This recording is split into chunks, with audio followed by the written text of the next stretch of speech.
Today our session will be led by David Frank and Shane Chagpar of Kepner-Tregoe. Thank you for spending this time with us, and now I'll turn this over to Shane to kick us off. Hi everyone, so my name's Shane Chagpar. I'm a senior consultant here with Kepner-Tregoe. For the last 11 to 12 years, I've been helping people solve wicked problems, whether that means helping them design the material that gives them the training to do so and be confident every single day, or by helping actually get in there when the going gets tough and jumping in the frying pan with my clients to try to facilitate and get us a great solution for both restoration and problem management. I'm happy to share some of my tips and tricks along with my colleague and good friend David. He's with me here today as well. Great. Thanks, Shane. David Frank, Client Relationship Manager and Consultant here at Kepner-Tregoe. Much like Shane, I work pretty closely with my clients. I start on the front end and help them design solutions that get Shane involved in the day-to-day operations and solving those issues. Really looking forward to spending the next 45 minutes with you talking about incident problem management and how we might be able to do that a little bit better in your organizations. This picture looks a lot like the view from outside my window when I woke up this morning. Nice blue skies, big clouds. Anticipated a fantastic day, and I've had one so far. My guess is this is how you started your day as well. Got up in the morning, looked out the window and said, I'm going to have a good day. You get into the office a little bit early, get your cup of coffee, sit down at your desk, and all of a sudden the first incident of the day comes in. Next thing you know, this is what your world looks like outside your window. Lots of chaos, key stakeholders calling you on the phone, hitting you up through chat, wanting you to give them updates on an issue that you haven't had a chance to even define yet. You don't understand the impact. You don't know where the outage is coming from. This seems to be a day in the life of IT service management and service operations. So what we hope to do today is talk a little bit about how do you take this war-torn day and bring it back to something that looks a bit more like the day you anticipated starting with. So we want you to engage with us first, and we've got a bit of a poll question for you. So in the votes from the audience section, what we want to know is, what do you think the average hourly cost of a critical application failure is to your business? 50 to 100,000, 100 to 250,000 dollars, 250 to 500, etc. So this is a really interesting set of data, and it took us a long time to find some stats around this because it's such a difficult thing to quantify. Is that right, Shane? Yeah, I find that most times people, when they're solving an incident, they've been told solve fast, solve quickly, solve it as best as you can. Most people take actions they don't even know how much money they're spending in the organization or what their actions entail, right, wrong, or otherwise. So as these votes are coming in, we'd love to use this as sort of an anchoring point for us to be able to kick off our presentation. So about 25% of you said, hey, a critical application failure costs us somewhere between $50,000 and $100,000. Another 25% of the respondents said, hey, you know, it's about 100 to the 250 mark. 35%, the biggest chunk of you, said 250 to 500.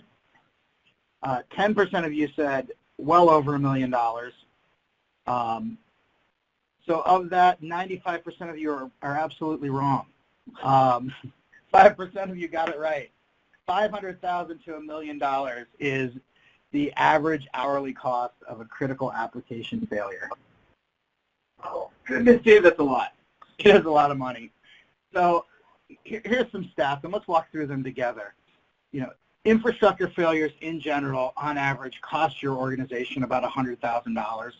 And this is data that we pulled from Splunk in a report that they did over the last couple of years. Those critical application failures, as we just talked about, range from $500,000 to about $1 million. Unplanned downtime for Fortune 1000 companies on somewhere in the range of $1.25 to $2.5 billion a year of an annual cost. On average, we're looking at 1,200 incidents a month, 5 of those being critical. Those incidents typically take us almost 6 hours to resolve.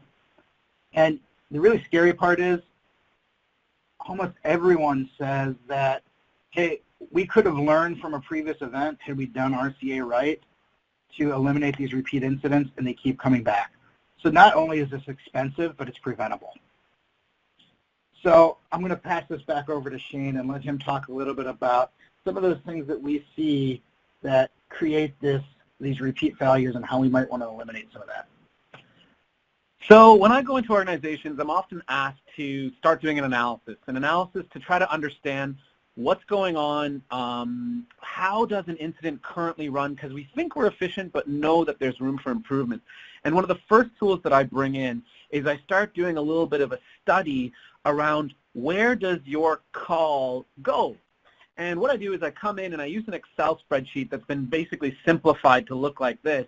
And what this is doing is every one of those columns at the top represents 1 live minute in the incident. And then on the left-hand side, I put in all the things that I'm trying to look out for, which might be, in this case, problem-solving steps. Where are you at in your thought? Maybe who's the one that is speaking, or what type of questions are you asking? And what I do is I voluntarily join. I become a voluntary participant of these incidents rather than the typical, forced prisoners that are on these calls. And I start to document, what does the flow of an incident look like? And generally it looks like this. It's all over the place. There's multiple guesses for fixes. And these start to take a lot of time. And usually by the end of a call, in this case 25 minutes, by the end of a call, most people are giving themselves high fives for getting it solved. And what they don't realize is, and this is what hurts me and I try to teach, is that this is really inefficient. This jumping to cause behavior, trying to do what you can and as fast as possible, someone told you that that's the right thing to do instead of the reality, which is customer experience is driven primarily and very heavily, not primarily, by consistency of approach and consistency and predictability of how you're going to react in the situation. If you were to follow this graph correctly, it would basically be some sort of waterfall. And although someone might argue, according to this graph, we could have solved it in 10 minutes if we had guessed correctly, and we got that first fix dead on. A consistent approach might take a little bit longer on average, but over a large number of incidents, you start to begin to win. It's almost like blackjack at the casino. I always lose, the house always wins, but if I was playing perfect strategy, I do get a slight advantage, and those are the types of advantages that you want to be able to take with you each and every incident call. Another thing that I start to look at when I do analysis is people have a lot of complaints. We have reoccurring incidents, Shane, or we have inconsistent problem handling, Shane, or we've got a lot of productivity downtime because we're doing follow the sun and we don't even have all our resources available. And what people don't always recognize is that there's a lot of similar causes for a lot of common complaints. And the common complaints are usually solved by either we're not getting to root cause. More commonly, we are getting to root cause, because some people try to find root cause around every single incident, also a pet peeve of mine. But let's say they're finding cause around every single incident. What they end up doing then is they leave that in a documentation or knowledge base, and they're done with it.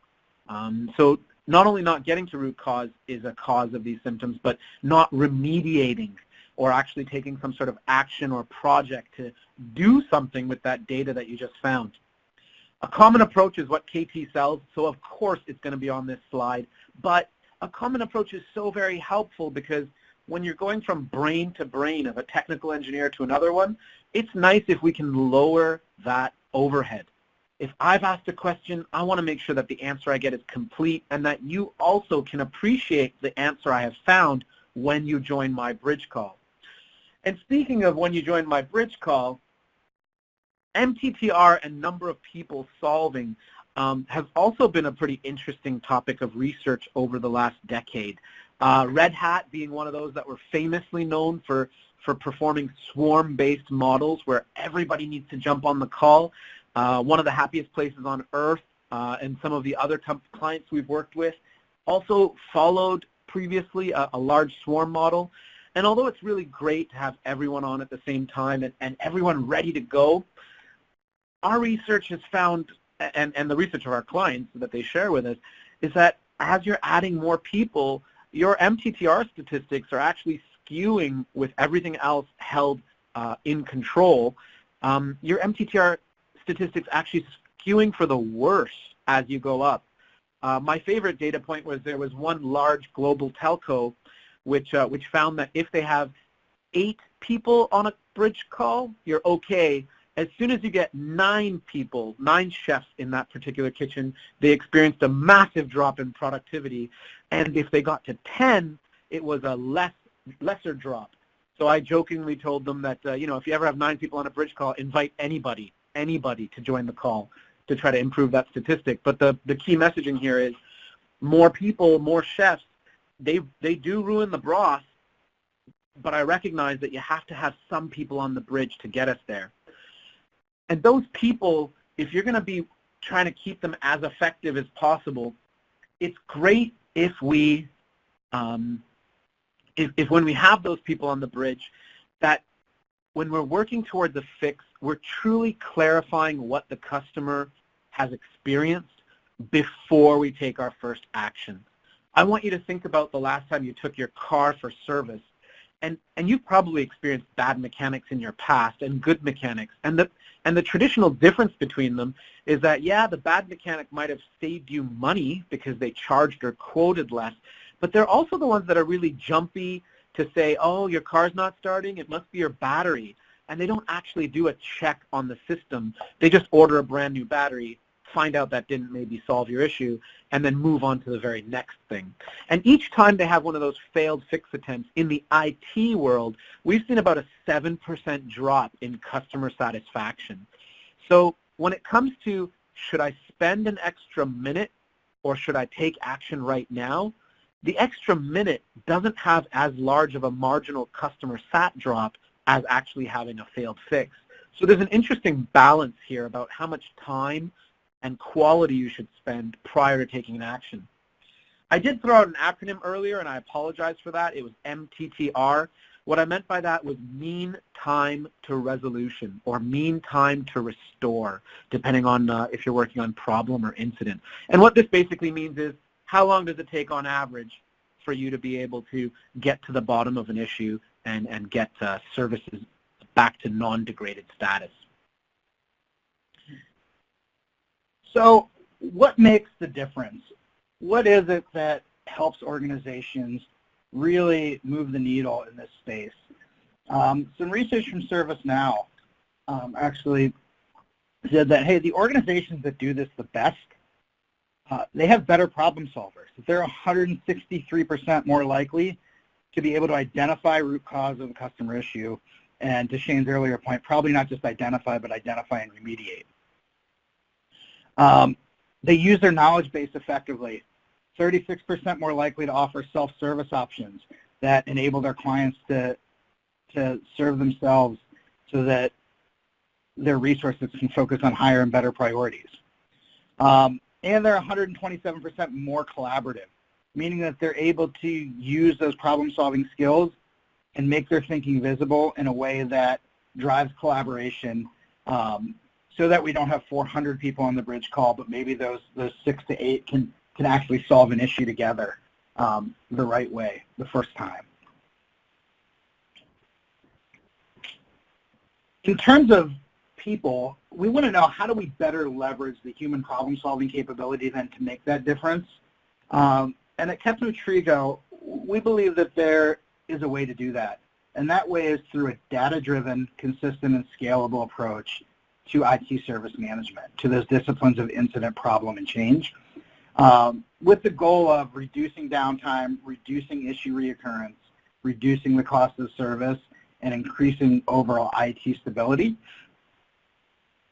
This data-driven and scalable, consistent approach really helps in terms of common language and a common process across the individuals on your team that work through this issue resolution process. How do I intake an issue and clarify it? How do I ensure that I'm making a good balanced choice in order to implement a fix?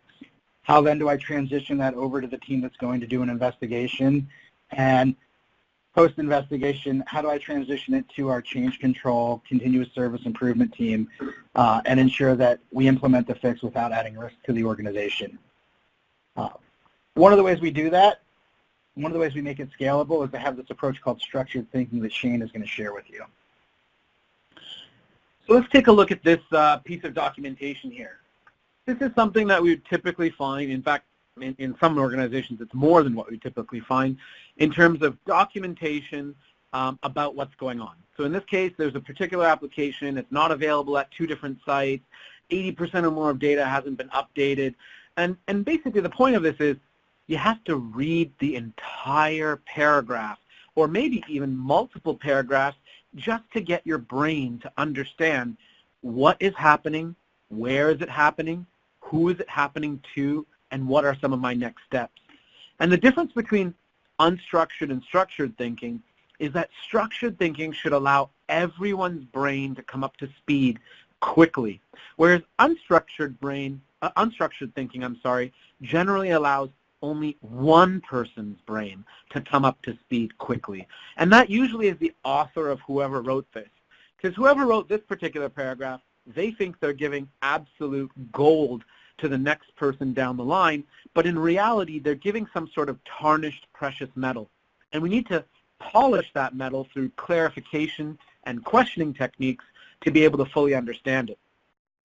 A structured thinking model, on the other hand, gives you a little bit more easy readability. And what it does is it strips away supporting grammar, it strips away supporting sentence structure, and it boils things down to just the facts. Just the facts, please. And an example of this structured thinking can be seen on the right. And on this right, you'll notice that there's 4 columns, the what, the where, the when, and the how much. And in each of these rows, it's split into 2 columns, what we see, or the is, and what we could have seen but is not. And what we do with this information is we put key pieces of data in certain places. And when I see this form that's on the right, it's very easy for my brain to say, oh, if there's information on the middle of this page that's on the right, it means I'm talking about when something happened. And I don't necessarily have to read the words, this first happened at X time. This subsequently happened at A and B time. This happened to X number of users. Instead, my brain is able to start to get these pieces of raw data and interact with them as quickly as possible. Yeah, I think, Shane, on a bridge call, one of the most common concerns that we hear is who joined the call, where are we at, what's the status update, because there's no visual documentation. Yes. Or I've got to read through the last 50 minutes worth of chat, right? Which no executive does. They all just beep, beep, Shane has joined the bridge. All right, what's going on, guys? And that happens again and again for every joiner, also a pet peeve. With something like this, people that join the bridge, people that just attended the war room, or people that just came into the conversation can come up to speed quickly and start to productively add to that conversation, bring their subject matter expertise to the table. So here's a quote that's been attributed to Albert Einstein, although I could not find any evidence that he said so. But it's, if I had an hour to solve a problem and my life depended on it, I'd use the first 55 minutes determining the proper questions to ask. And, in the incident world, we might laugh at this upon first reaction and say, 55 minutes, good God, I wish I had 55 minutes to take my first action, because I'd lose my job if that's how long it took me to work on this technical incident. And yes, that might be true, but the point that we're trying to take away from here is that, the large percentage of your time on any sort of incident or problem, if you start to add it all up, it's generally spent in the clarification world. It's understanding the problem. Once you understand the issue, you get a better chance of success. Think about the last time someone came to you and said, internet is down, or the network is not available. These are very frustrating for an IT person to hear, because it doesn't allow their brain to start thinking of solutions. It forces their brain to have to ask questions. And And I'm going to give an example of that right now. This is an example here of, at the very top left, maybe the client came in and said, hey, Shane, I'm having some server issues. Well, I could tell my team to start, checking. I could tell my Windows Server team, start doing your health checks. Or, I might be able to ask some questions. I recognize that this is an unclear object, the object being server. I don't know which server. And there might be potentially multiple issues because there's a plural on the word issue. So I want to be able to use some of my questioning skills, and some of my easy and quick ones are ones like, what do you mean by, and what else? And what do you mean by and what else help you sort of accomplish your 5 whys or your other types of techniques and get to the bottom of what needs to be solved. In this case, I might ask, what server? And and they might respond with, it's the database server, Shane. That's the one that's down right now. And I'm like, oh, okay, well, what do you mean by down? What might be causing this particular situation? Or how do you know that it's unavailable at this time? Was this a ping? Was this a trace route? What's going on? And they might come back and be like, no, Shane, the server itself is up. It's just, it's unable to perform any processes because it's out of disk space. And you know that you've done questioning to the void or getting to the bottom of an issue well when you feel absolutely frustrated with the person who initially came to you and wish they would have given you that bottom piece of data first. This just doesn't get to happen, though. I mean, if humans knew that what you wanted was inventory database was out of disk space, then they would give you that. So if we establish some sort of rules that say, when you come to me with a specific object that's single, or SSO, specific single object, right? So I want inventory database rather than servers. And I also want them to come to me with an SSD, or a specific single defect. Not that it's down, not that it has issues. I want it specific, so I want it to be out of disk space.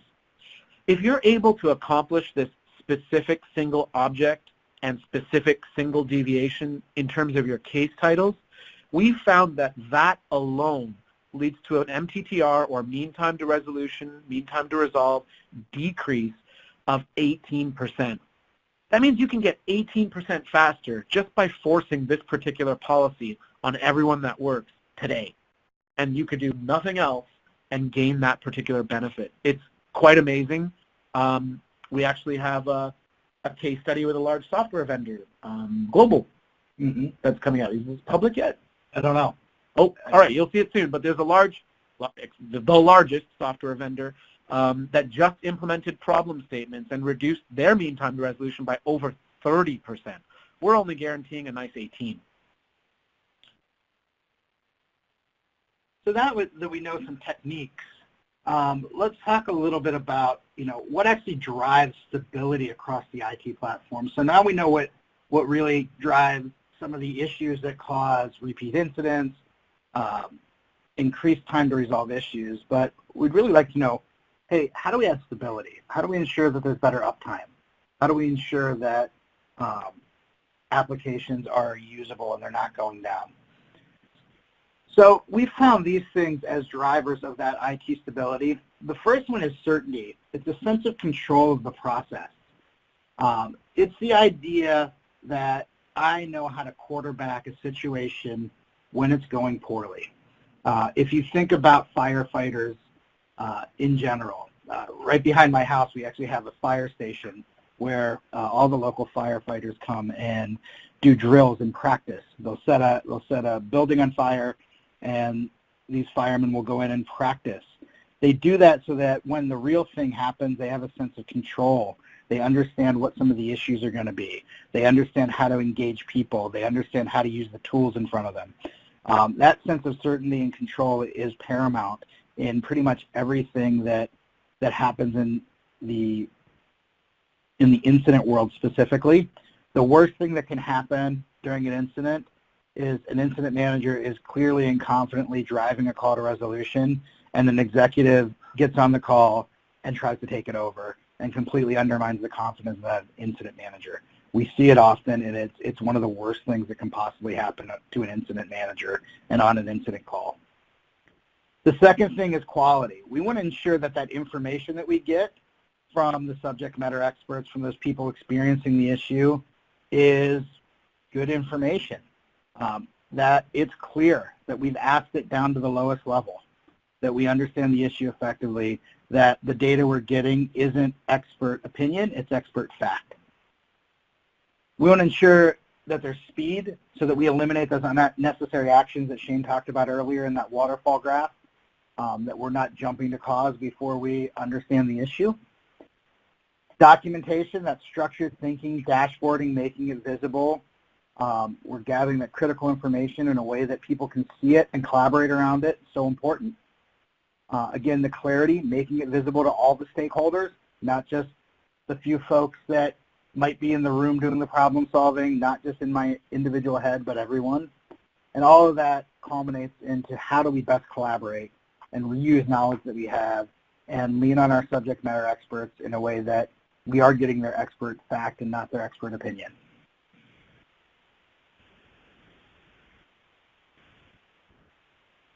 So we want to hear from you. I think we skipped a slide. There it is. So in the questions for the audience box that you have, we'd like to know what's the single biggest challenge that you face with resolving and remediating issues in your organization. So use the questions from the audience box to respond to this. We want to hear some of your concerns, those things that drive.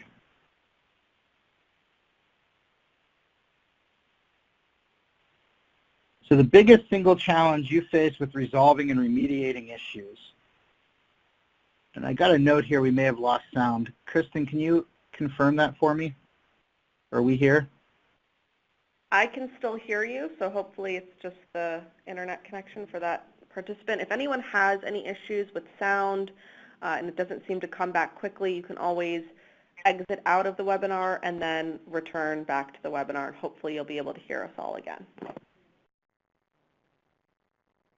So the biggest single challenge you face in resolving and remediating issues.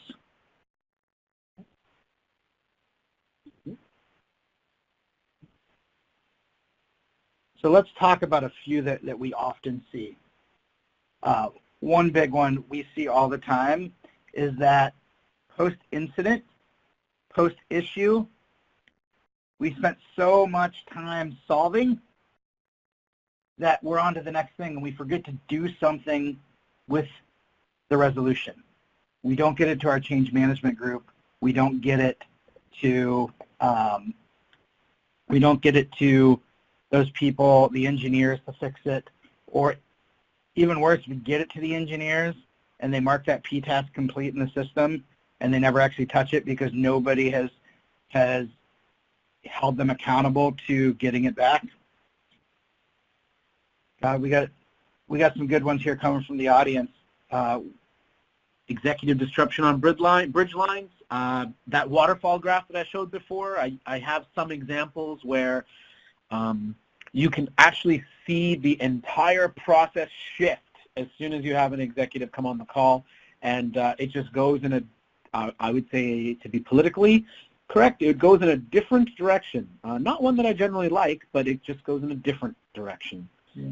Visibility into our monitoring tools, specifically not just the monitoring tools, but understanding the CMDB behind them.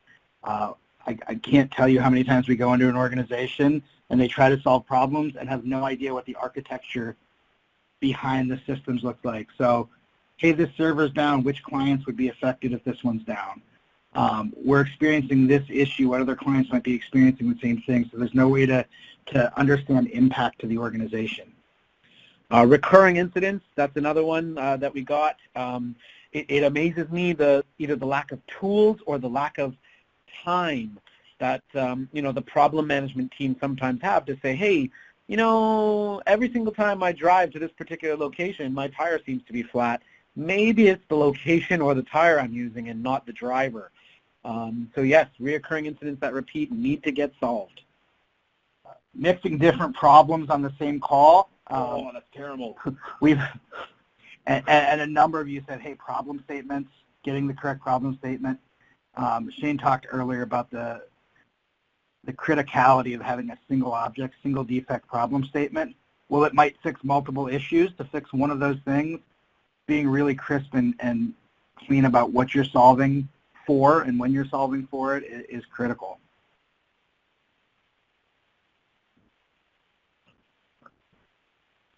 Great feedback from the audience. Lots of things that we see all the time. I think what we want to do now is, give you some good tips to weather the storm and figure out, how is it that we're going to, make this work in our organization. So here's 4 tips just to sort of start out and kick off our conversation on how to weather the storm when it hits. And the first one that I have for you over there is taking a holistic approach or perspective. I think far too often, and ITIL may have sort of pushed us in this direction, is that like we have an incident team, we have a problem team, we might have a continuous improvement team, but these are all separate teams, and what we forget is that all of us are here for one reason only, and that's customer experience improvement. Some things I say that give pause to people, especially if you're on a problem management team, is sometimes I give a slow clap to some of my participants who are like, well, I don't care, I solve all the, I solve some of our major incidents and I get to root cause and I document it. And I'm not exactly sure what to do with that, because if nobody's taking action on that or looking at it holistically, that poor person's effort has just gone completely to waste. It's great to know the root cause of something, but if you were never going to invest any money in it, you didn't have any resources to make any changes, or you're deprecating that particular feature that has the issue, why did we bother solving it?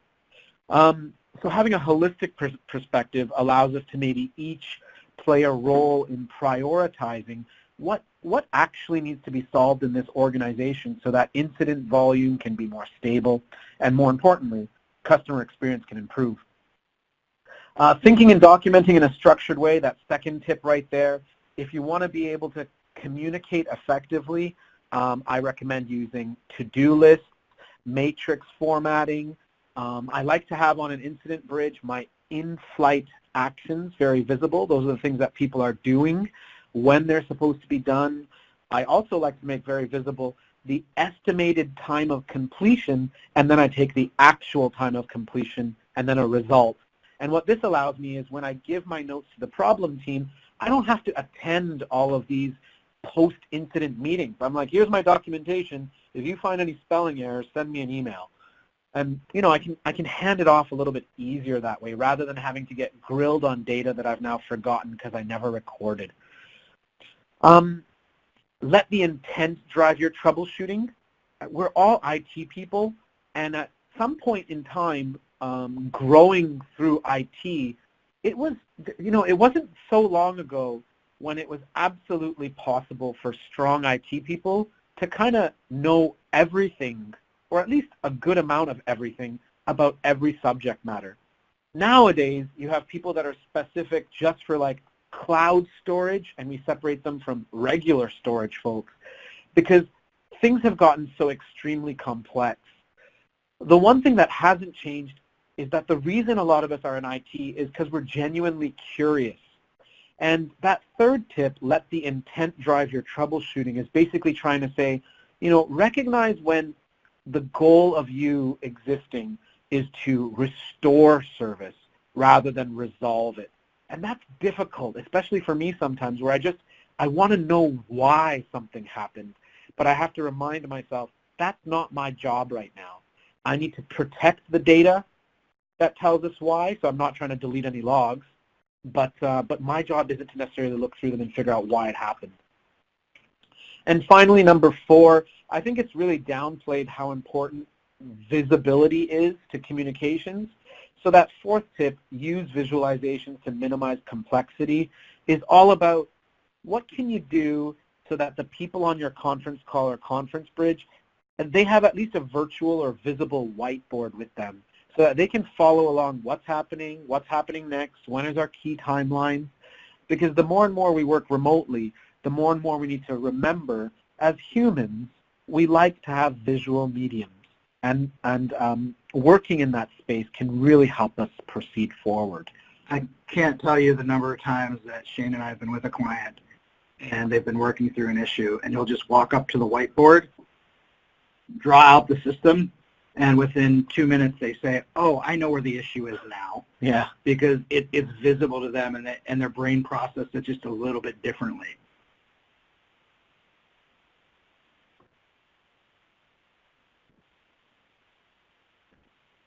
So for those of you who are here as business users and not necessarily IT, well, let me break this down for you a little bit further on taking a holistic approach. What I want you to focus on there is that bell right at the top. And let's pretend this is, like a real estate agency, or like, I guess, that room from Wolf of Wall Street, where if you win, you get to hit that particular bell. Now, the only way you can win in hitting the bell in an IT environment as a business user or as anyone else is you've got to, what I call, turn over this engine. You've got to improve the organization. If you haven't improved the organization, you're not allowed to ring my bell. So a lot of people come and they say, well, I want to improve incident management. So we want to do a project with incident management. And if you look over here on Lens 1, where it says restore the service, those Lens 1 folks, they're basically your incident event management people, and they try to perform firefighting techniques. So they try to get to the bottom of an issue enough so that they can figure out what to do to make the end user happy or reduce the degradation of service that an end user might have. And you notice that there's a double-ended arrow coming out of the Lens 1 restore the service to the knowledge box. And that's because oftentimes we use knowledge to either give those incident responders the ability to know what's going on and what a common solution might be. And they also give to the knowledge in saying, here's what we found, and guess what? Here's another issue that we saw that was similar to the last one, and we want to maybe do a +1 to upvote this particular solution this particular incident needs a solution to it. And what Lens 1 does is when they're done with the restoring the service, they'll pass that information on to Lens 2. And Lens 2 folks include problem managers or anyone or any SME that's basically trying to figure out root cause. So they're the investigators of your office, and they try to figure out, why did this issue happen? Or how come everyone has difficulty resetting passwords on our system? Is our button too hard to find, or is it too difficult to navigate? Why are we having such issues? And they're trying to get to the bottom of an issue just so that they can eventually get to Lens 3 where they implement some type of solution.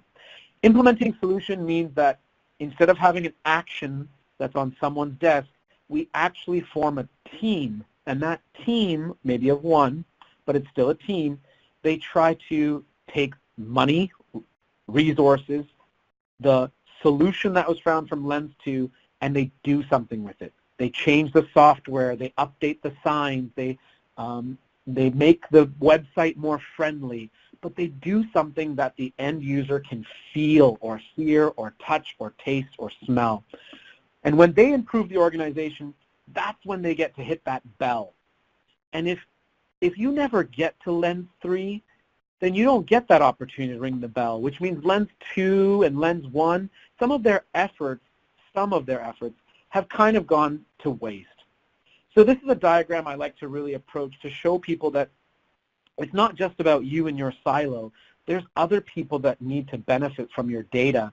Otherwise, we can't hit the bell as a team.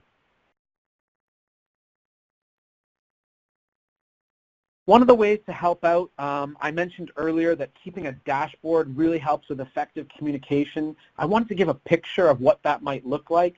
This particular dashboard I've used at some clients, and what it's trying to show is on the left-hand side of that dashboard is things about understanding what's going on, understanding the impact, and sending out initial communications. And on the right side of this is all the data that we know about what's affected, where did it get affected, how much of it's affected, and what are some uniquenesses about the users that are affected and the users that are not. Because we need to know data like the third floor is affected, but the first and fourth are not.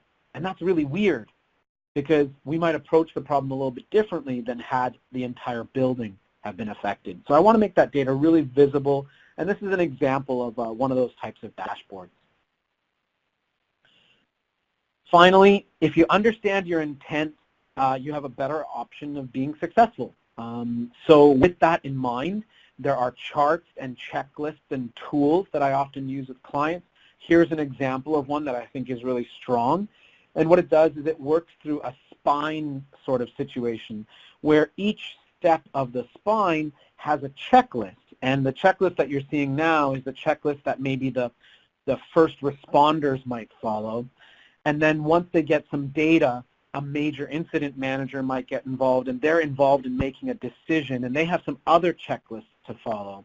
And in these workflows, we also have opportunities for, like, what if we got it wrong, or what if we needed a little bit more depth. And in the end, what we want is we want to act like a helicopter rescue pilot, someone who's prepared for the lives they're about to save, not someone who's just jumping and trying to take off without checking the number of life rafts, the number of harnesses, and the number of food supplies they might have to try to save people. For post-incident, I thought this example of visualizations would be very strong for you. This is one page of a 6-page post-incident report, one that actually talks a lot about safety that was compromised at a data center. And at this data center, a whole bunch of things happened. And as you can imagine, when the team tried to present this to the executives never let anybody finish their story. They kept jumping in with, well, why did you do that? Why didn't we have a protection? Why didn't we check the insurance? Why didn't we have a harness? And we found that one of the ways to turn this information visible is to make an incident map, as we call it. And an incident map basically is a visual that shows what occurred, what situational items made the process worse. So like maybe we were trying to put out a fire, but unfortunately this was near a gas plant and the gas plant exploded, making our fire situation worse. We also can put in things that would commonly be called excuses. Like maybe we had enough fire trucks, but not enough fire trucks because 2 were out for getting service, because this is our period of the year where we usually have the least volume. So you can explain all those little intricacies in this map.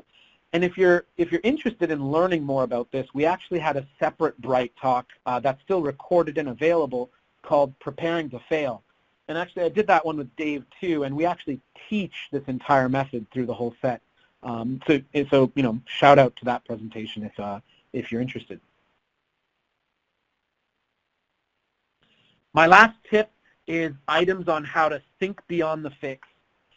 If you're taking a holistic view, it's not about just getting the solution and patching the server. It's about asking the questions like, hey, why was that security vulnerability caused in the first place? What other types of damage could maybe installing a patch create? Could that put us out of compliance or have compatibility issues if I install this particular fix? What other systems are similarly configured that we might want to get ahead of and maybe patch as well? And then finally, what other problems in our organization or processes can we change so that we can identify situations that require fixes and do them in a more automated or faster way? We call this technique thinking beyond the fix, and it's a simple 6 questions that ensure that when you're done solving, whether you're an incident or problem person, that you look a little bit more holistically and act very professionally in how you change your environment. This gives you greater opportunities to ring that bell. Yeah, and I think some of those bottom questions that change managers also should ask before we implement a fix. Yes. Hey, where else could we do this horizontally across the organization? What other switches, what other servers might be at end of life that we could proactively repair in this space?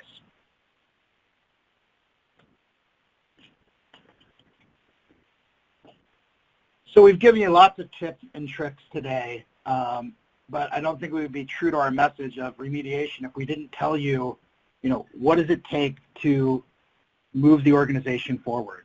So whenever we think about solutions in adding stability across your IT service management organization, we think about aligning those 4 blue boxes on the screen. people, process, technology, and measurement. So for us, from a people perspective, that means your people have the knowledge and skills. We teach you how to think better. We teach you a common language and developing those troubleshooting skills as a team, not just individually in the back of my head. From a process perspective, then, we start to enable the organization by developing standards to work together more effectively. It's business processes, it's understanding roles and responsibilities, and it's understanding the handoffs between those groups. And what does good look like in an output for me that's going to enable the next person to do their job effectively? Technology for us, because we're not a technology organization, is about aligning workflows. So taking the tools that you already have and giving you suggestions and tips on how can I best align workflows in order to make that happen inside of the tools and templates we already have. How do we enhance those things? And measurement, this one is really, really interesting. Most organizations are really, really good at end-of-process metrics like mean time to resolve and restore. Pretty easy to calculate what that looks like and drive folks to those numbers. What we tend to be poor at are the proactive metrics and the in-process metrics. And those are the types of things that we work with organizations on quite a bit. So proactive metrics tend to be qualitative. Things like, did this problem start with a good single object, single defect problem statement? How good is the data in our documentation that we pass from incident to problem? Those are some of the leading indicators that we look at. In-process type metrics might be time to engage the team, time from initial fix input to when you restored service. If we're able to move the needle on some of those in-process metrics, we're able to move the mean time to resolve and restore, variability, different things that a lot of organizations don't necessarily look at today. So if you heard some good stuff today and you want to learn more, over the next couple of months, we have a number of workshops at different places across the United States that we would love to have you join us for. In front of you, you see there's workshops in major incident management, problem management, some just focused on troubleshooting foundations and that issue intake, clarification, and problem statement generation. We would love to have you join us for those. You can find more of that information on our website, www.Kepner-Tregoe.com. Click on the training section. So the whole goal of today, I hope you got the idea that we can be confident because we have a process, because we have a common language, and no matter what the pressure of the incident, no matter what the pressure to the organization is, you've got a best practice and an approach now that you can take that will drive results. So with that, we'd love to open it up to you for some questions. Kristen, I'll let you tell folks what's next. Sure. So if anyone has any questions, please feel free to enter them now. We do have a few in the queue already, but continue to ask them. So Dave and Shane, thanks so much for your insights and tips with helping to increase IT stability. I'm just going to kick us off here with the first question. Someone asked about the lenses that Shane had presented.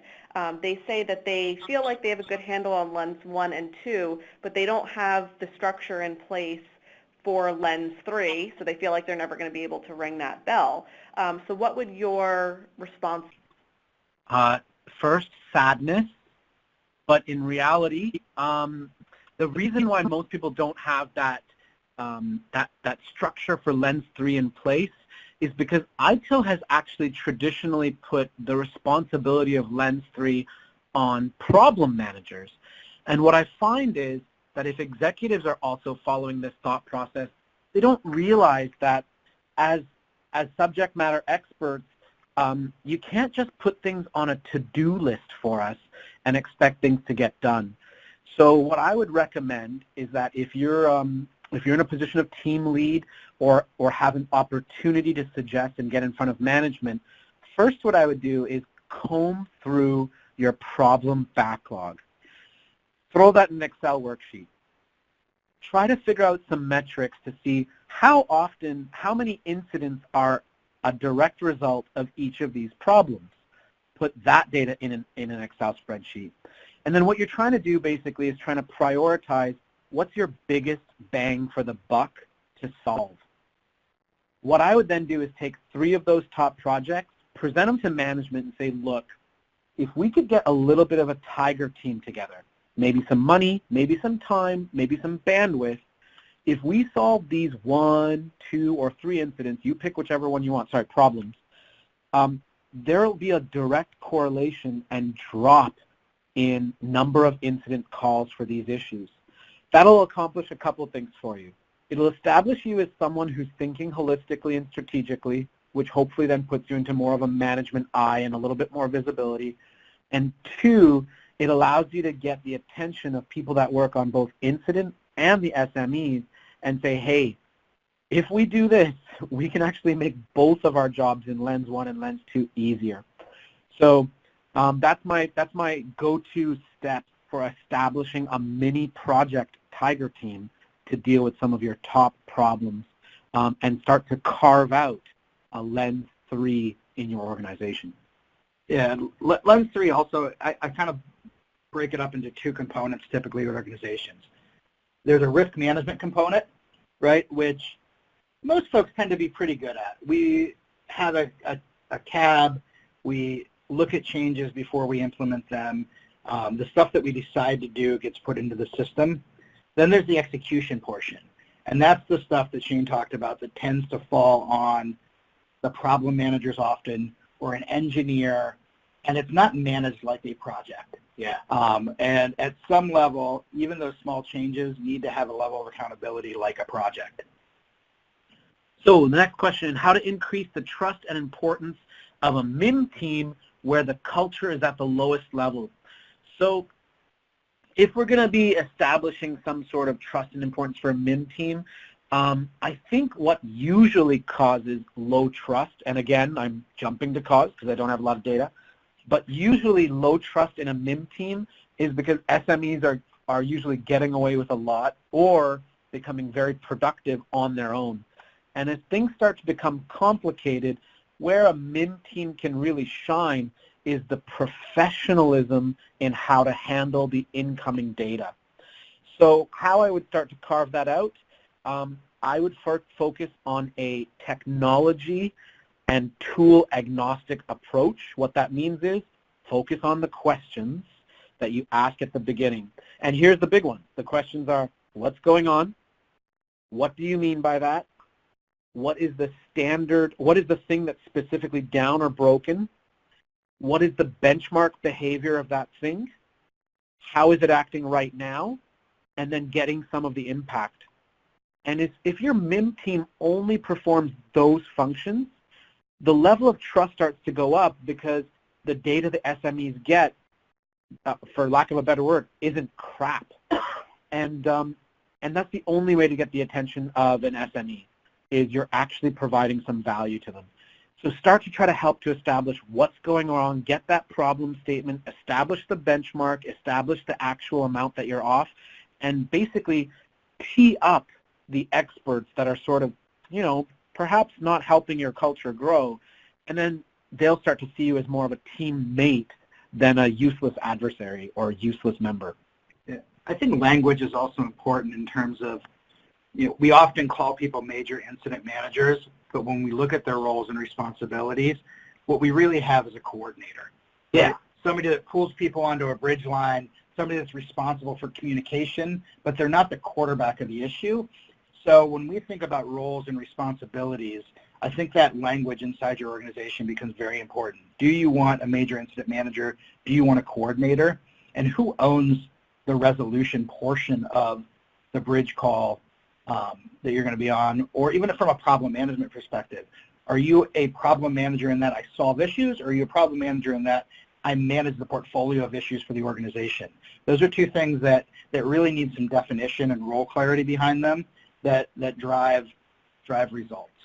Yeah, the worst thing to see is a major incident manager who's basically a glorified phone operator. Those are the people that we want to try to empower into doing more helpful tasks than just setting up and closing off a bridge call. I think the next question is IT stability related only to the incident and problem management process? And the answer is a stark no. I mean, if you have poor systems, poor technology, inefficient processes inside the organization, that's going to directly impact the stability of the IT organization. What incident and problem management do is, they're the good doctors that when something breaks, they needed to get it back up and running or back to a stable state, back to some level of health.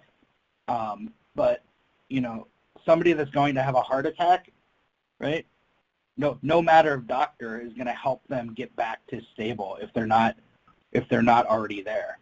So it's not the only measure of IT stability. It just happens to be one of the ones that we influence with people versus technology. Great, thanks, Dave. Another question here. How can I get the worksheet that you showed as your example? And I guess this is more a Kepner-Tregoe question.